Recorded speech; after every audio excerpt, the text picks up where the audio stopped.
да се опре.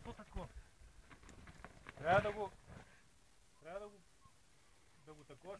Да надигне и да... Искам да го кача там. Да го е там, да ти дойде на завоя и после да го свали.